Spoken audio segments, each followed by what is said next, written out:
Automobile. Bonjour Jean-Philippe Imparato. Bonjour. Vous êtes le directeur de la marque Peugeot. Bienvenue dans la France Bouge sur Europe 1.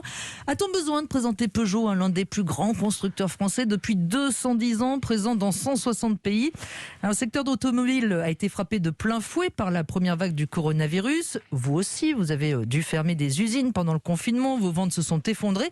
Et pourtant, vous arrivez à avoir des chiffres dans le vert au premier semestre. Vous l'expliquez comment ?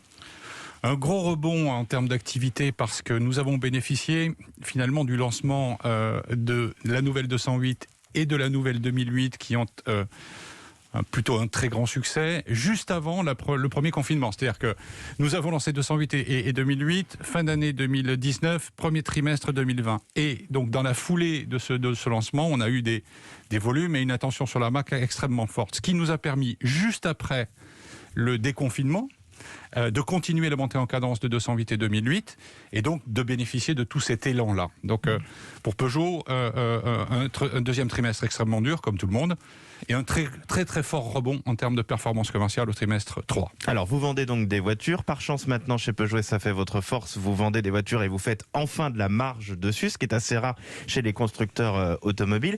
Mais tout ça c'est aussi réalisé parce que vous avez fait, notamment pendant le Covid, pendant le confinement, un plan d'économie drastique, mesure symbolique. Il n'y a plus de siège social chez Peugeot. Plus personne ne va au siège, il est abandonné. Exact.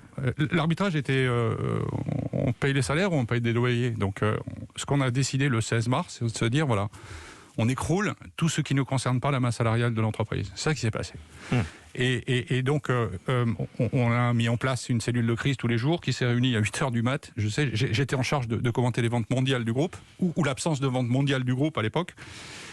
Et on était aligné à une petite dizaine de personnes autour de Carlos Tavares pour prendre en direct des décisions applicables immédiatement, mode start-up, mode PME, un groupe qui fait un certain nombre de milliards de chiffre d'affaires, qui bougeait en 10 minutes. C'est ce qui a permis à la fin de sortir un premier semestre que vous avez vu. Mais ce qui est impressionnant, positif. c'est que vous n'êtes jamais retourné dans votre siège. Il est définitivement fermé, ce siège, abandonné. Le siège que nous avions, oui, les gens sont tous chez eux ? Et non, parce qu'on bénéficie d'implantations évidemment tertiaires à Poissy. Vous avez et redistribué les postes. Mais enfin, l'idée, c'est qu'on a, peut-être que c'est quelque chose qui va nous tomber dessus ce soir à 20h, mais on est capable de connecter 40 000 personnes en homework aujourd'hui sans aucun problème. Alors, en effet, selon les informations d'Europe 1 notamment, on est sur un nouveau confinement généralisé. Est-ce que vous vous sentez davantage prêt ? Est-ce que vous avez l'impression que ce que vous avez mis en place lors de la première vague va vous permettre d'affronter cette nouvelle période ? Oui.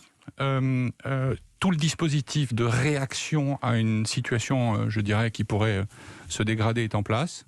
Le téléworking, l'adaptation de nos outils à une non-présence physique sur site, le fait que nous ayons été entraînés depuis le début, et ça ne s'est pas interrompu ce dernier trimestre, à fréquenter notre bureau 1 jour et demi à 2 jours par semaine maximum.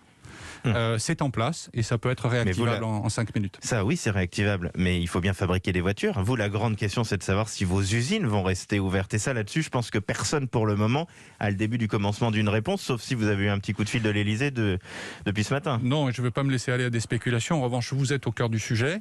La question, c'est bien, sera-t-on autorisé à fabriquer des véhicules pour livrer les clients qui les attendent. Et ouvrir des concessions, parce qu'on ne fait pas l'un sans l'autre. Absolument, c'est le commerce qui tire l'industrie, c'est pas l'inverse.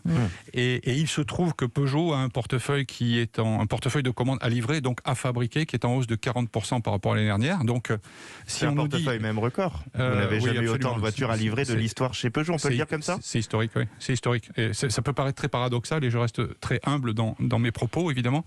Mais enfin, il est là, et c'est des chiffres. Donc, il faut fabriquer ces voitures pour les livrer au client final. Encore une fois, c'est bien le commerce et donc les bons de commande que les clients nous remettent qui vont tirer la fabrication et donc les usines dans les prochaines semaines.